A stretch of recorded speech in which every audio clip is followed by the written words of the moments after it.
Hello YouTube. Bane666 here.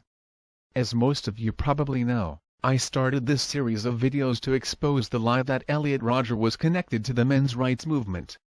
But I am now expanding it to cover any falsehoods, misconceptions, misinformation, or outright lies spread about the MRM. So let's get stuck into it.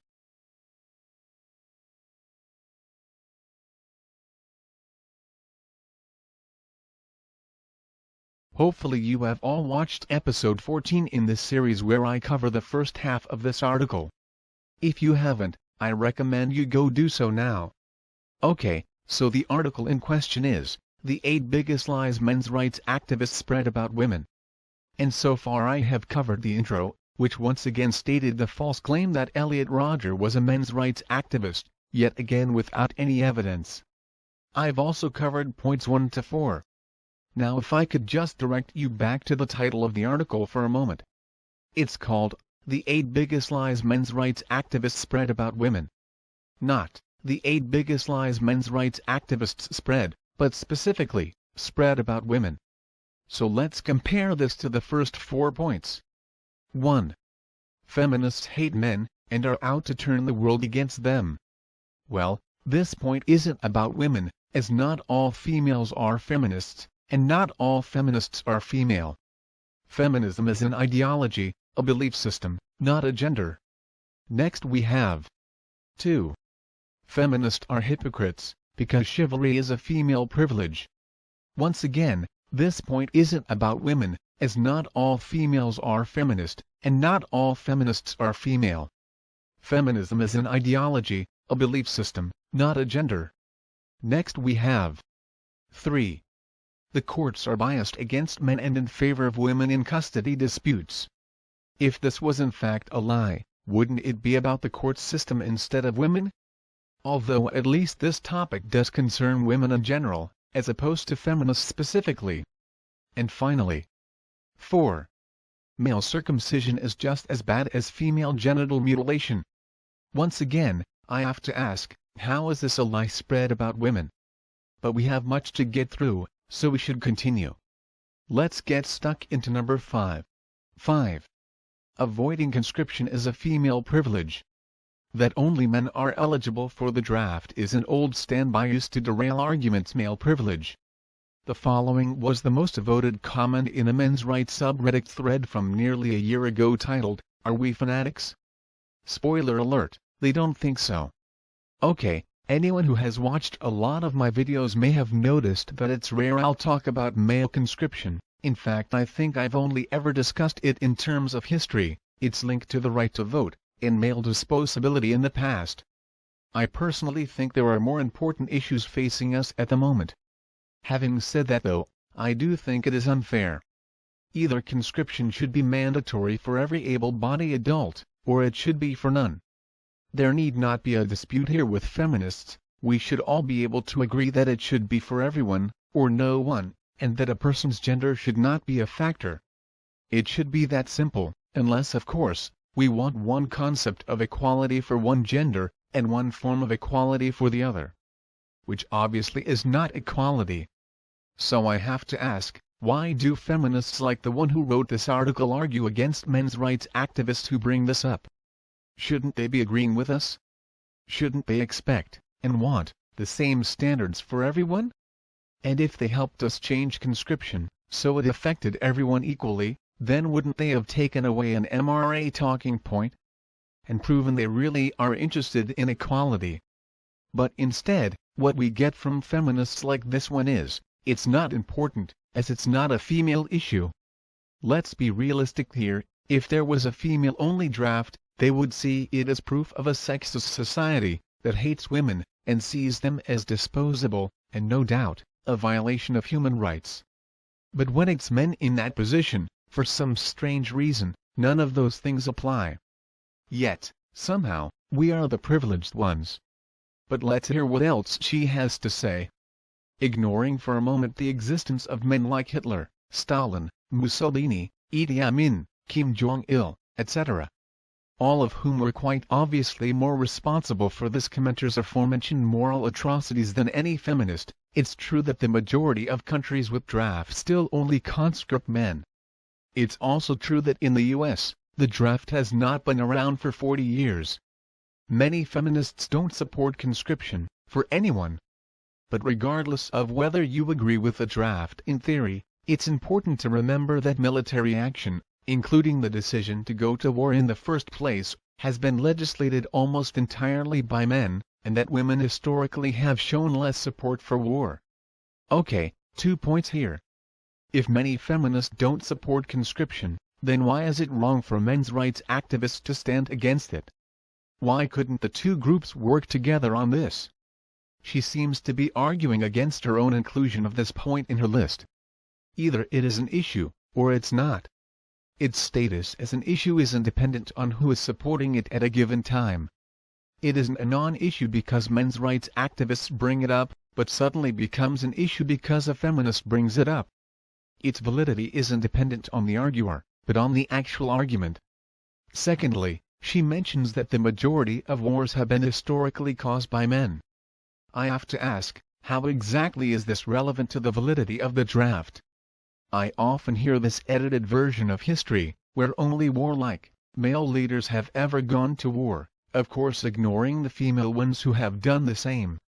They therefore conclude that violence is either linked to testosterone, or part of toxic masculinity, or some such bullshit. Yes, it is true that most wars have been started by males, just as most inventions and scientific discoveries have been made by males. But is this due to male nature? Or does it come down to historical opportunity? If, historically, more men received university educations than females, then it stands to reason that they had more opportunity to invent or discover. And isn't necessarily a product of greater male intellect. If this is in fact true, then why not apply the same to war? If historically, more males have been in positions of power, then they have had more opportunity to go to war. Of course, this all will now get a feminist chorus of, "See, he admits that men historically oppressed women," followed by cheers of patriarchy fuckface. But it wasn't men who trapped and limited women in the past, it was biology. Or to be more specific, childbirth and pregnancy. Without the pill, and with the very high infant death rate throughout most of human history, combined with the fact that female reproduction was limited to one child at a time, excluding twins that is, which in turn made the female side of reproduction more valuable due to its limited nature, we find female activity restricted. On the other hand, males were burdened with the roles of protector and provider.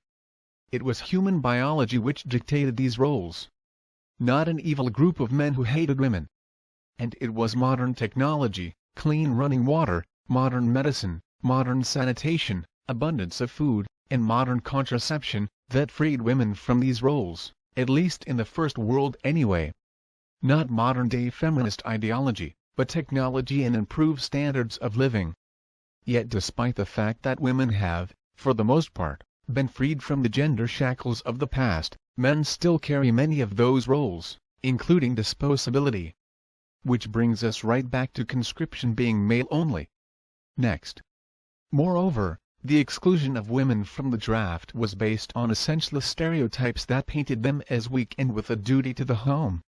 These stereotypes are, yet again, inherent to patriarchy, and a large part of why women in many countries have had to fight for their right to serve today and, as the Women's Research and Education Institute points out, remain barred from certain positions necessary or advantageous to advancement and promotion. Okay, my position on women in the military, or police force, or fire brigade, or whatever, is very simple. If you meet the requirements, then you should be able to do the job. I really don't care if you are male or female, straight, gay, or bi, what race you are, what religion you are, or what your favorite color happens to be. All I require is that you meet the requirements, both physical and mental, for the job. I'm more than happy for females to join the military, if they wish, and if they meet all the requirements. That's simple. As for the patriarchy repressing women because of the stereotype that they are weaker than men, well, on average, they are physically weaker. That's just a biological fact, not a patriarchal conspiracy. I find it interesting, that when we see footage of a male using violence, in self-defense, against a female who has been violently assaulting him, we tend to hear screams of, "But men are bigger and stronger," from feminists and social justice warriors. Yet when it comes to joining the military, the "but men are bigger and stronger" argument turns into patriarchal oppression. If a woman meets the requirements to be on the front line, then good on her, but if not, then there are other roles within the military. And that's exactly the same standards I apply to men. But who knows, maybe with advances in technology, and the development of exoskeletons, in 30 years the front line could be dominated by women. But I have to wonder how society would react when they started coming home in body bags? When they are suddenly as disposable as males. I get the feeling there would be outrage. Next. It's also worth noting that when the male draft ended and the all-volunteer force was instated in 1973, the percentage of women in the military shot up from 1.6 to 10.8%, meaning there were plenty of women who wanted to serve their country, but had not been allowed to do so. Bizarrely, the fact that some British suffragettes supported a draft is often cited by MRAs to prove that feminists view men as disposable. While there are a lot of reasons why this defense is a red herring, the biggest one in the context of this list is that the whole debate happened 100 years ago in Britain, and most certainly would not fly in today's America. As I have discussed in past videos, the majority of males getting the vote was linked to males serving, and dying, in the military. It was paid for in blood. Whereas, females got the vote by asking for it. MRAs bring this up because many young ignorant feminists just assume that males, all throughout history, have always had the vote, and this is not the case. It is true that some early feminists were against the white feather campaign, but there were also many in favor of it.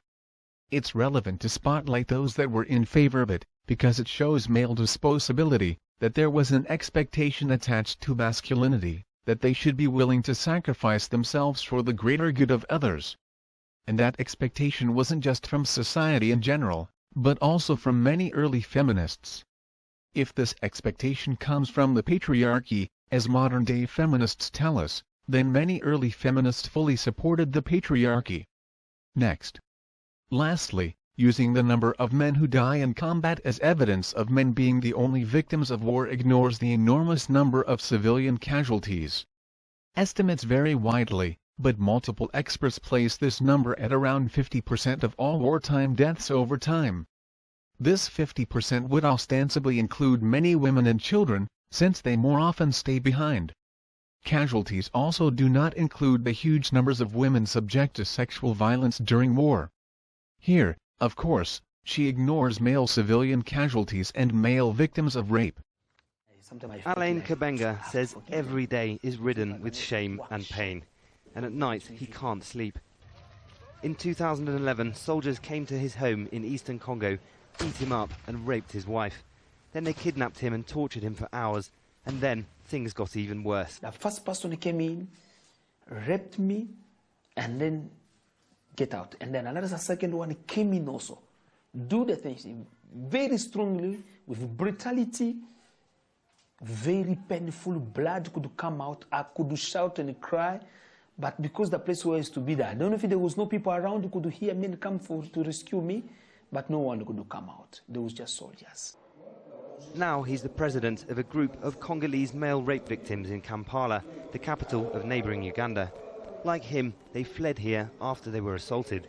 He started the group 2 years ago with just 3 members. Now there's nearly 70 and more are coming forward.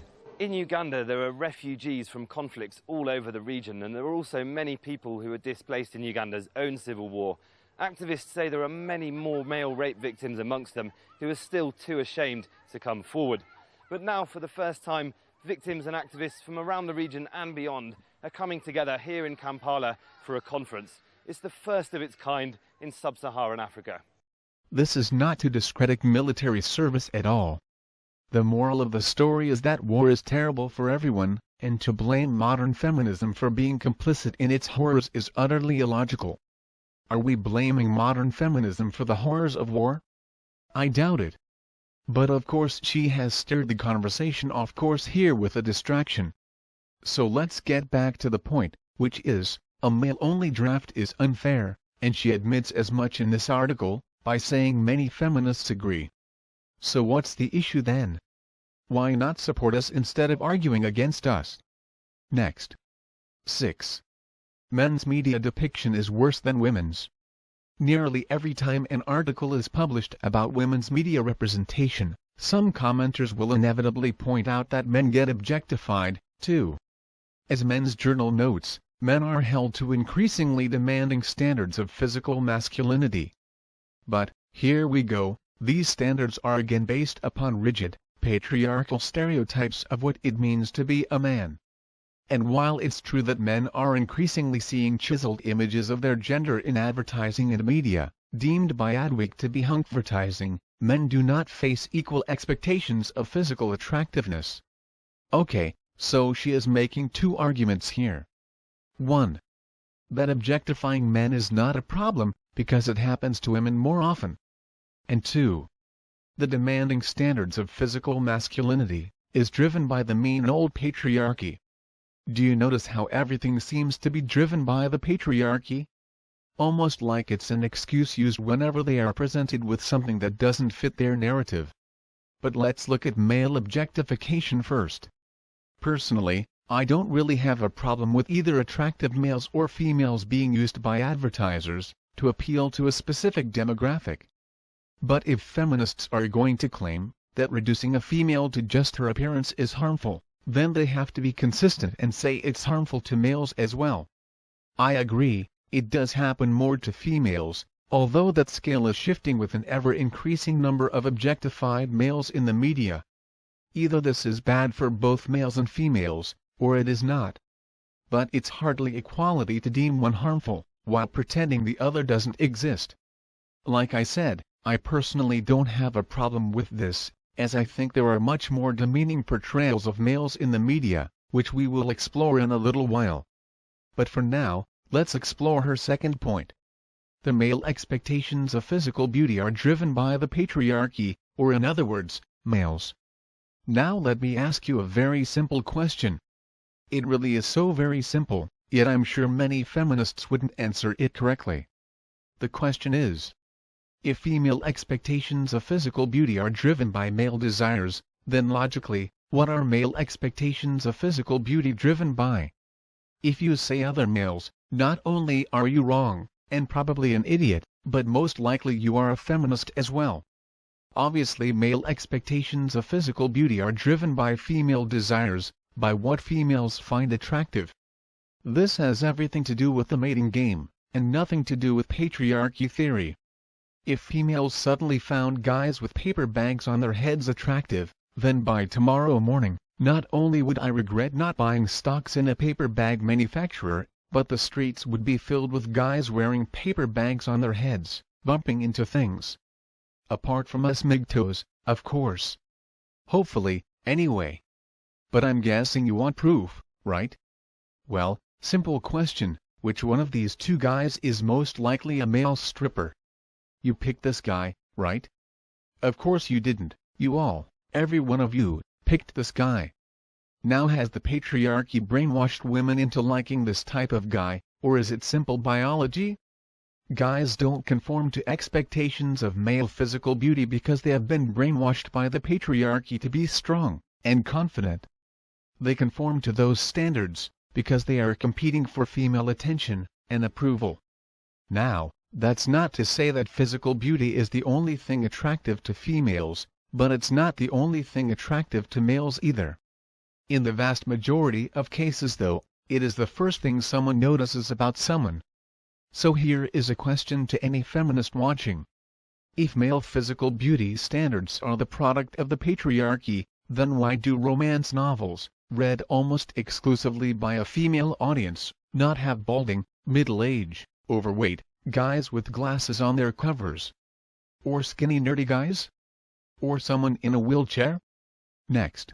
As sociologist Lisa Wade points out, because the ads are so tongue-in-cheek, they didn't seem to be acknowledging and validating women's sexual desire, so much as mocking it. In this way, The joke affirms the gender order because the humor depends on us knowing that we don't really objectify men this way and we don't really believe that women are the way we imagine men to be. Oh, I see, so objectifying females is abuse, but objectifying males is just a bit of fun. Got it. Next. Ultimately, we should work to make everyone comfortable in their body by increasing diversity and media representation of all genders.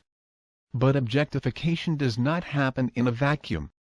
For most of human history, women's sexuality has been both our most valued asset and readily available path to power, meaning our looks have disproportionate bearing on our lives and that there are severe consequences for failing to meet expectations surrounding them. There is some truth in this. But the same can be said about male status. From an evolutionary point of view, this makes perfect sense, that males would be attracted to fit, young, attractive women, who would be more likely to produce strong offspring that would survive, not to mention, survive childbirth herself. And females would be attracted to strong protectors and providers, who would be able to provide for and protect her offspring and herself. Next. The bumbling dad stereotype is another common example of how men get the short shrift in entertainment, but it's important to remember both that this stereotype was born in response to the dependable, perfect father of 50s TV and that it implies women are meant to be the more responsible, that's code for nagging partner. Yeah, this is bullshit. It has nothing to do with 1950s dependable fathers in sitcoms, and everything to do with emotional branding advertising.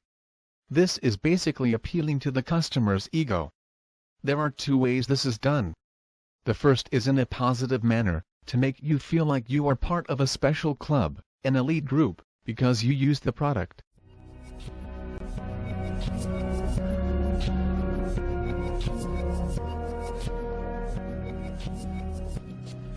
At this time, I'm the only one working. I was told to quit. Coaches never noticed me. That was just my motivation, to work harder than everyone else. While you were sleeping, I've already done 150 suicides, run 3 miles. My game might not be perfect, it's a work in progress. But for every shot I make out here, it's another reason to fear me on the court. What you don't see is the hours of dedication I put in every single day of my life. What makes me is not what happens in a game, rather when no one is around. This is not a choice. This is a way of life. So just remember, when you're sleeping, I'm out here working every day to be one step ahead of everyone else.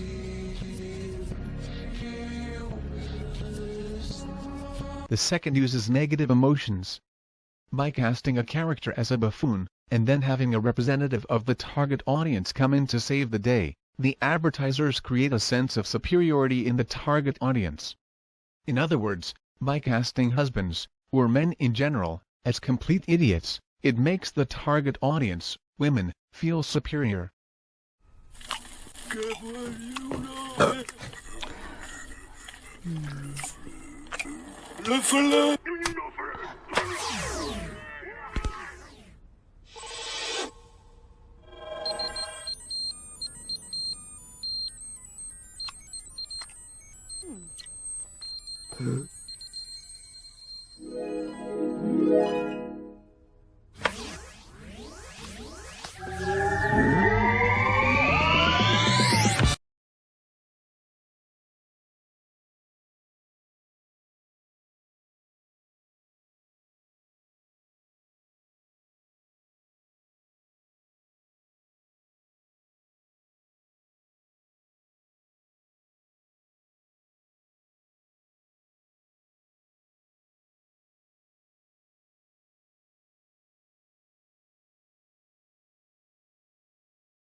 I find the way advertising targets each gender to be very revealing about our society. Advertising targeting men will often portray women as attractive and desirable, someone a man would want to be with, while advertising targeting females will often portray males as idiots, complete morons who are helpless without their superior wives. someone a woman would not want to be with. Next. Are repeated images of clueless dudes offensive? Sure. But there are many other representations of men available in media. The breadth of male characters simply crushes that of female characters, and LGBTQIA ones, and non-white ones, for that matter. I agree there are many other types of representation for males in the media, many of them negative. Serial killers, rapists, pedophiles, domestic abusers, murderers, abusive alcoholics, stalkers, psychopaths. In real life, women are capable of being all these things as well, yet in the media, these roles are almost always played by males, continuing the narrative that these are almost exclusive male actions. In other words, male equals bad, female equals good. Now on occasion, these roles are filled by female characters, but there is usually a reason, an excuse, given for her bad behavior. If we were to believe the media, males are just naturally bad, but females require something to drive them to do bad things, so it's never really their fault. Sadly, this fictional world is often reflected in our real-world court system. Males and masculinity have slowly been branded evil, while femininity has taken on the divine. But go on, tell me again about women in bikinis in beer commercials. Clearly it's the much more pressing issue, right? Next. Wow, he's like a deer in headlights. He doesn't really think if he stares long enough new food will magically appear, does he? Just like magic. Voila. Where does he get that from? Oh, and there you have it. The tree from which the apple fell. 7. False rape allegations are endemic. No one denies that false accusations are terrible to experience. But the fear some men appear to harbor of being falsely accused is wildly out of sync with the actual rate at which this occurs. Worse, this excessive paranoia can lead to the silencing of survivors, of any gender, who fear they won't be believed if they come forward. Numbers are hard to pin down, but estimates converge at between 2 and 8% of allegations being false. That half of all accusations are false mantra some like to tote around? Debunked. These percentages are often used as an argument that false allegations aren't really an issue. I think a lot of things are up for dispute in this incident. What is not up for dispute is what we know about false rape accusations, which is that between 2 and 8% of accusations are false, which means between 92 and 98% of allegations are accurate. Is this in fact true? If 8% maximum is proven false, does that mean that 92% of allegations therefore must be true? Well, let's have a look at some statistics from RAIN, the Rape, Abuse, and Incest National Network. Now, I have been critical of RAIN statistics in the past, with good reason, but for the sake of argument, let's assume they are correct. And they are almost universally cited by feminists, so I can't be accused of picking some biased MRA study, or some such bullshit.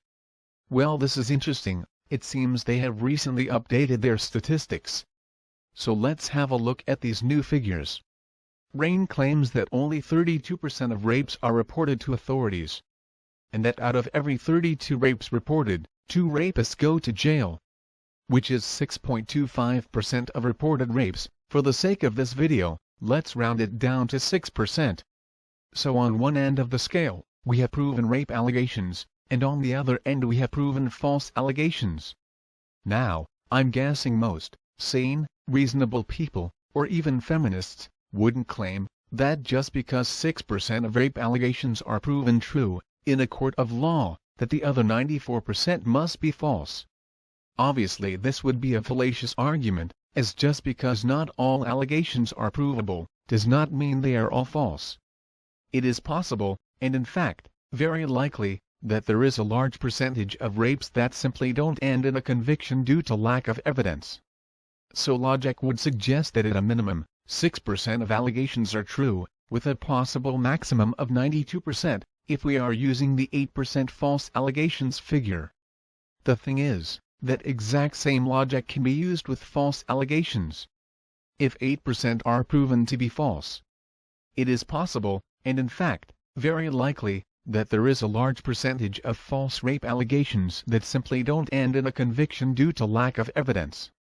So logic would suggest that at a minimum, 8% of allegations are true, with a possible maximum of 94%, if we are using the 6% rape conviction figure.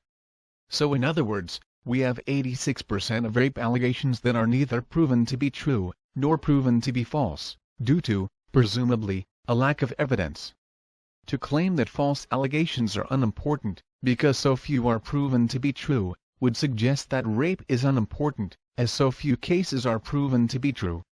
I know I don't think that way about rape, nor do the vast majority of people, so why would it be acceptable to think that way about false allegations? The answer is simple. Because one is seen to almost exclusively affect males, and the other almost exclusively affect females. This of course is false, as false allegations can affect both males and females, and I actually know of a female who has been falsely accused of sexual assault as a form of revenge. And of course both males and females can be victims of rape. But as the conversation of the topic of rape almost exclusively revolves around the feminist diatribe of male rapist, female victim, I don't find it surprising that 86% of unknown guilt or innocence cases are automatically considered guilty just by the very accusation of guilt. After all, if feminism has taught us anything, it's men can do no right, and women can do no wrong. Which brings us to the case of Jackie. The University of Virginia is the subject of an article in this month's Rolling Stone magazine, in which a young woman's story of surviving a horrific and brutal rape exposes the devastating individual cost of sexual assault and the consequences of a rape culture run rampant on campus.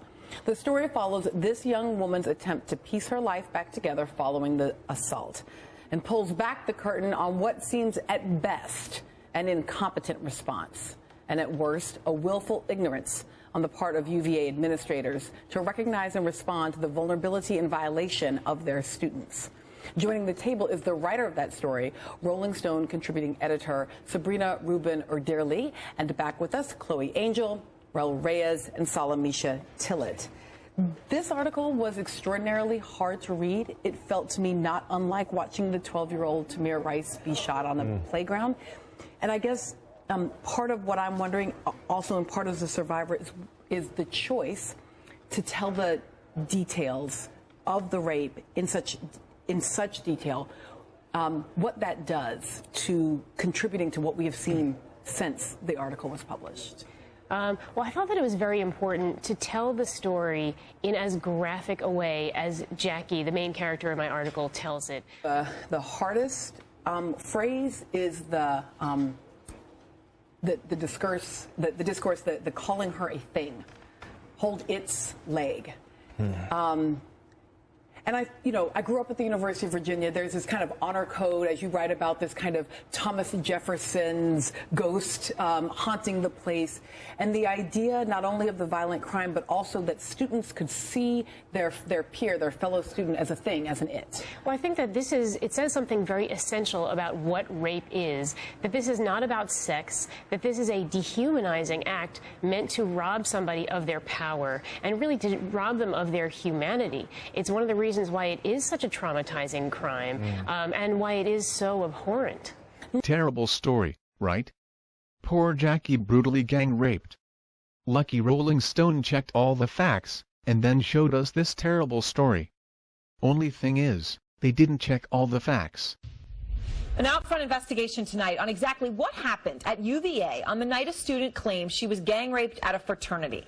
The story was first reported by Rolling Stone and sent shockwaves through the campus and around the nation. Tonight, we have stunning new details about the woman who made these explosive charges.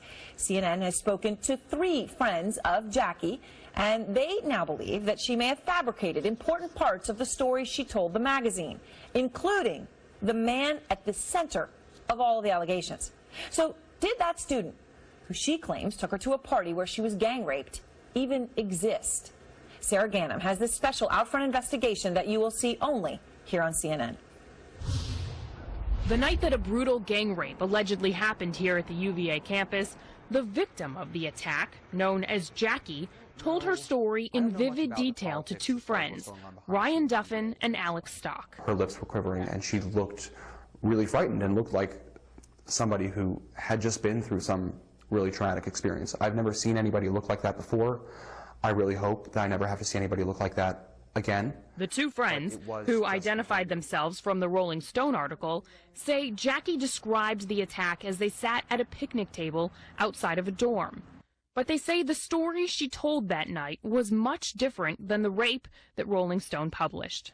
There are definitely some major holes in the story. I think that was pretty clear in the Rolling Stone piece that, it was almost too perfect of a story. To understand all the differences, you have to go back to the fall of 2012 to details that Ryan and Alex told CNN, details that never made it into Rolling Stone. Alex Stock, Ryan Duffin, and another freshman, Catherine Henley, were all friends together with Jackie, and all of them say that Jackie had a crush on Ryan. I think it was really clear from the get-go that she was much more interested in me than I was in her. So Ryan was happy for Jackie when, a few weeks into the semester, she announced that a third year in her chemistry class asked her out on a date. Here's Jackie, who's this, girl who historically didn't get a whole lot of attention from guys, and you've got, this third year, and she was very excited about that, obviously. So I don't remember whose idea it was to kind of, just scope out this guy and see if he was okay. Jackie gave Ryan and Alex a phone number, supposedly of that third year,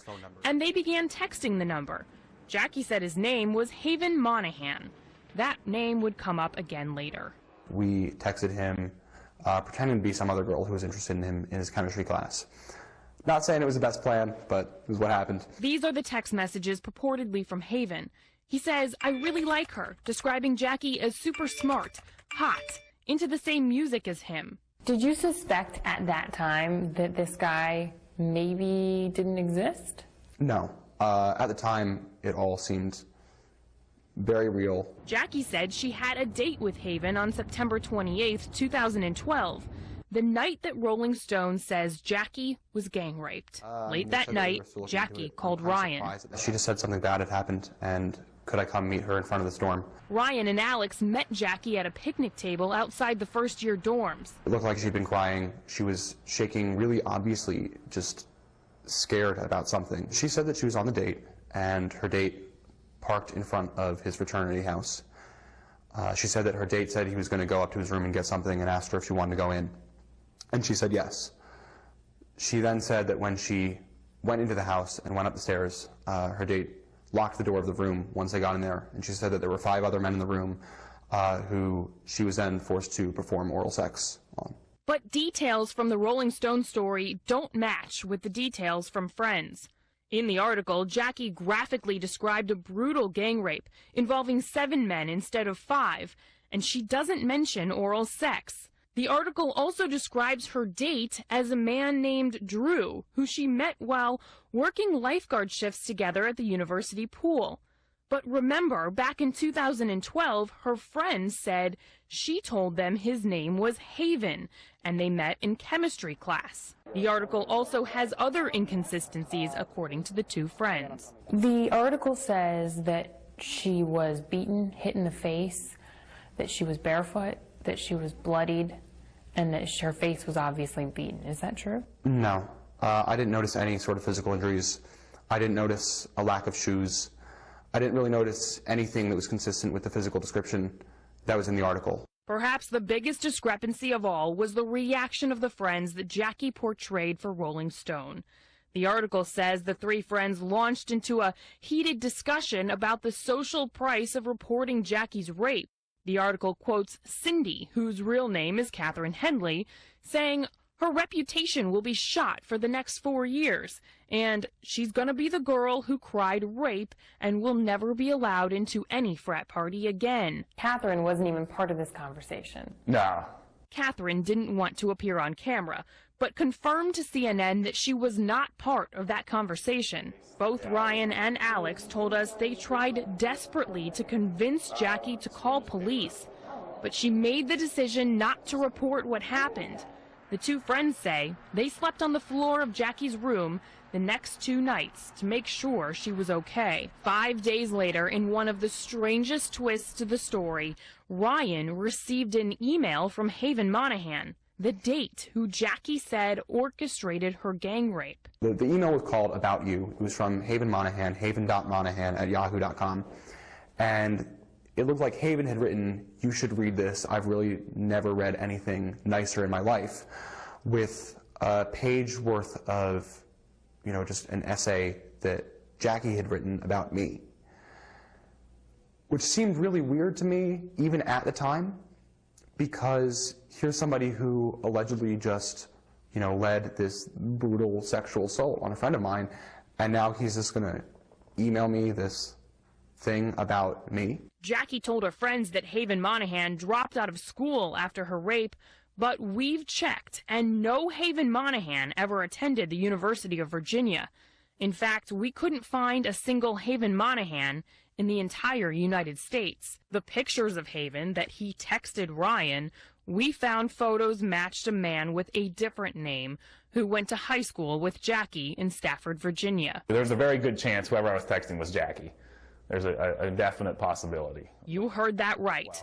Jackie's freshman friends now believe there may never have been a man named Haven who took her on that date and who supposedly set up the brutal gang rape. This whole mess sounds like a really bad episode of Catfish.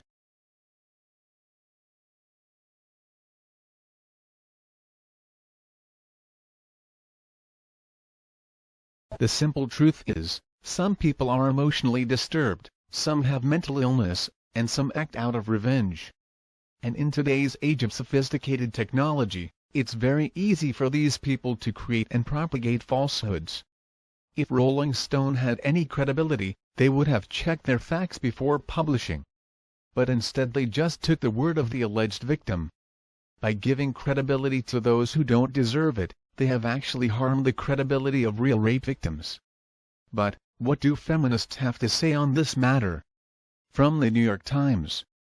Believing victims is the first step to stopping rape. Believing survivors is not just the right thing to do. It's the best thing to do if we want to stop sexual violence. The popular myth that women lie about rape doesn't just hurt the survivors we accuse of lying. It hurts our entire society because it allows rapists to continue harming, unpunished and undetected. I would argue that protecting false accusers is what actually hurts real victims. But it's interesting that she refers to alleged victims, or in other words, the accusers, as victims. I see this a lot when it comes to feminists discussing the topic of rape. All you have to do is make a claim to be automatically designated the victim, and if we have a victim, then there must be a guilty party, right? Which would obviously be the accused. See, no trial needed. This was the exact line of thinking that destroyed Rolling Stone's credibility. But let's look at another example. This one is from our good friend, Jessica Valenti from The Guardian. It's titled, "Who is Jackie?" Rolling Stone's rape story is about a person, and I believe her. Of course you do, Jessica, I wouldn't expect anything less. She goes on to say, "I choose to believe Jackie. I lose nothing by doing so, even if I'm later proven wrong, but at least I will still be able to sleep at night for having stood by a young woman who may have been through an awful trauma." And the current frenzy to prove Jackie's story false, whether because the horror of a violent gang rape is too much to face or because disbelief is the misogynist status quo, will do incredible damage to all rape victims, but it is this one young woman who will suffer most. As one fourth-year UVA student told me on Sunday, the most important thing is her. So wherever Jackie is, whomever she is, I hope she knows that there are people who will help her. And that we are sorry. Unfortunately, the position which is pushed forward by feminists like Valenti, is it's unimportant if the allegation is true or false. The alleged victim is always to be believed, no matter the evidence. This is crazy, and it actually encourages those who are emotionally disturbed, mentally ill, or vengeful, to make false allegations. But would people really make up something so serious just to get attention? Well, yes, many do. Let me introduce you to Munchausen syndrome. In Munchausen syndrome, the affected person exaggerates or creates symptoms of illnesses in themselves to gain examination, treatment, attention, sympathy, and/or comfort from medical personnel. In some extreme cases, people suffering from Munchausen syndrome are highly knowledgeable about the practice of medicine and are able to produce symptoms that result in lengthy and costly medical analysis, prolonged hospital stay and unnecessary operations. The role of patient is a familiar and comforting one, and it fills a psychological need in people with this syndrome. This disorder is distinct from hypochondriasis and other somatoform disorders in that those with the latter do not intentionally produce their somatic symptoms. Now admittedly, Munchausen syndrome does seem to be medically focused, but the principle is the same. Faking trauma, often going to extreme lengths to do so, to get attention and sympathy. When someone goes to a doctor and complains of an illness, should the doctor just take their word for it and proceed to hand out pills, or immediately operate? Or should the doctor do a series of tests to determine what is actually happening? Would running tests, and thus not outright believing the patient, not be afflicted blaming? Shouldn't doctor be raked over hot coals for, essentially, accusing their patients of lying about illness? Of course not, such a concept is ludicrous. And the same should apply to all alleged rape cases. Asking questions is not an accusation, it's gathering data. And you cannot come to an honest, correct, and just conclusion, without examining all the data. To believe someone outright, without looking at all the evidence, only encourages those who would make false claims to come forward. Feminism's current attitude towards rape actively makes it harder for real victims, but easier for false accusers. This obviously is back to front. Next. While all crimes have at least some level of false reporting, the language used to describe false rape accusations typically rests on patently misogynistic and almost always anecdotal assumptions that women are petty and vindictive. Stereotypes of spurned women be damned. The National Center for the Prosecution of Violence Against Women reports that false reports are not typically filed by women trying to get back at a boyfriend or cover up a pregnancy, affair, or other misbehavior. On the contrary, the vast majority are actually filed by people with serious psychological and emotional problems. Which I'm sure makes no difference to the accused, nor is it a reason for false allegations to be swept under the proverbial rug, as I have just covered at length. Next. Plus, and it's amazing that this still needs to be articulated, reporting rape is not remotely enjoyable. In fact, most survivors don't report their rapes at all, largely due to fear of retribution or not being believed, as well as a lack of faith in our justice system. This means that even the 2 to 8% statistic is itself likely inflated. And here we see her level of reasoning skills, or lack thereof, I should say. As unreported rapes are by their very nature unreported, then how exactly can you apply a false rape accusation statistic rate to them? I would think it's obvious that the 2 to 8% of false accusations is taken for the percentage of rapes which involve actual accusations, in other words, those rapes that are reported. Just as you wouldn't study the effects of heroin on those who have never used it, and then conclude it harmless, as the very drug they never used had no negative effect on them. You cannot try to water down the percentage of false allegations by adding in unreported rape. At best this is idiocy, at worst it's a fucking dirty trick, designed to cover up an issue. Either way, it gets a fail. As for reporting rapes not being enjoyable, I would totally agree, that is for normal people, who have actually been raped. Having an operation is not something that a normal, mentally healthy person would want to go through, but to those who suffered from Munchausen syndrome, it can be an obsession. As I said earlier, the feminist attitude towards rape actively discourages actual victims to come forward, while acting as a shield to those who would make false allegations. Feminism isn't the solution, it's part of the problem. Next. Men are victims of sexual violence, too, and we need to more actively support them. MRAs seem too busy rallying for stiffer punishments for the supposed plethora of false accusers and spreading "Don't Be That Girl" rape apologia campaigns to actually do the work that helps survivors of all genders. You know, this is almost funny. The Don't Be That Girl campaign was done in response to the Don't Be That Guy campaign, which focused only on male perpetrators, and almost exclusively on female victims. There was no posters focusing on female-on-male rape, or female-on-female rape, both of which actually happen, but are never discussed by feminists, as it involves female perpetrators. So it is kind of funny that she should bring that up. One more point quickly about the 2 to 8% of false allegations are proven false statistic.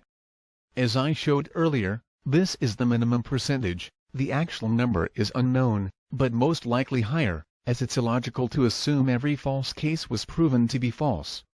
But let's for a moment play devil's advocate and assume the figure is correct. Hell, let's go for the lower of the two numbers and say that it's not above 2%. If this was in fact the case, would that mean that false rape accusations are acceptable? To me, this is a ludicrous argument.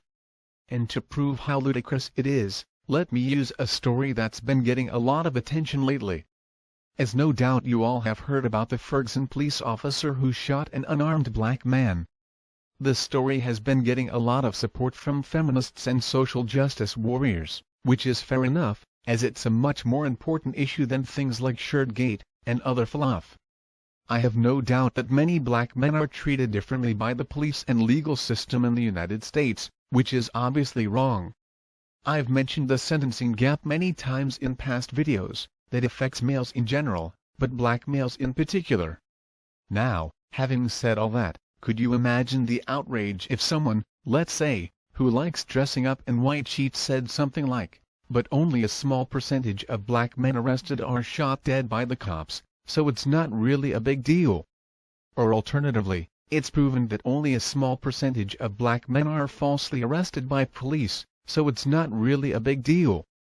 Could you imagine the outrage? I can hear the feminists and social justice warriors screaming at the top of their lungs, that it's not about percentages, it's about justice, and that one innocent man suffering due to a corrupt system is one too many. And you know what, I would totally agree with them, 100%. Now, let's apply that exact same philosophy to false rape allegations. Need I say more? Next. Well folks, I'm at the 53-minute mark in the video, and I still have 1 point to go on the list. And as I'm trying to keep these videos under 1 hour, I'm going to have to do number 8 in my next video, in the series. Is it just me, or does this article seem endless? Oh well, the false rape accusation topic took up a lot of time, so I shouldn't be surprised. By the way, I recently put up another video on that very topic, link below. I would suggest you watch it if you haven't already. Well, that's it for this episode, so until next time folks, don't drink the poison Kool-Aid.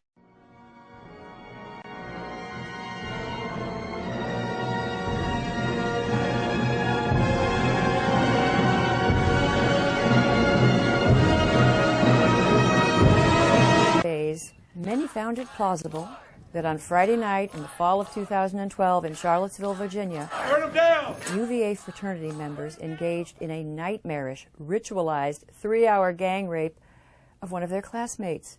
And this account in the Rolling Stone included sadistic details. The whole story was reminiscent of horrors of a Bosnian or Congolese rape camp. In retrospect, the story should have aroused immediate suspicion. That it was instead widely credited cries out for explanation. Well, here's mine. Since the 1970s, many academic feminists have claimed that American women live in a state of siege, constantly harassed, humiliated, and battered by men. Rape, they claim, is not only pervasive, but it is supported and sustained by cultural norms. Thus the term rape culture. Well, this grim worldview has little currency outside esoteric feminist circles. Until recently, public perception began to change around 2010, and the term rape culture began to find its way into the mainstream. I'm really furious at the culture of rape. And everywhere, we heard that 1/5 of college women will be sexually assaulted. It is estimated that 1 in 5 women on college campuses has been sexually assaulted during their time there. 1 in 5. Well, the college rape epidemic meme went viral at the same time that rates of violent crime, including rape, were falling dramatically. And new data from the Bureau of Justice Statistics shows that the rate of rape or sexual assault for college women, these rates are low and have been dramatically decreasing. Well, what happened in 2010 that precipitated this media blitz? Well, that year, the Center for Public Integrity, a left-leaning institution that promotes socially conscious investigative journalism, they teamed up with reporters at NPR to produce a massive 104-page study describing a hidden epidemic of rape on campus. Now, campus sexual assault is a genuine and serious problem, but this report made it seem like the nation's colleges were just overrun with rapists and that the officials were coddling them. According to the report, not only were the vast numbers of young women being raped by their male classmates, but when they reported the crime to campus officials, they were re-victimized by counselors and deans who created a hostile environment for them. Now, the report is the worst kind of advocacy research. It's full of anecdotes and misleading statistics.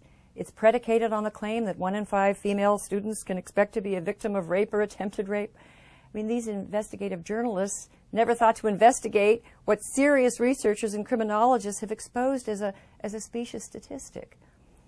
Now, the report included 33 women's personal stories of campus rape, and they were sad and disturbing.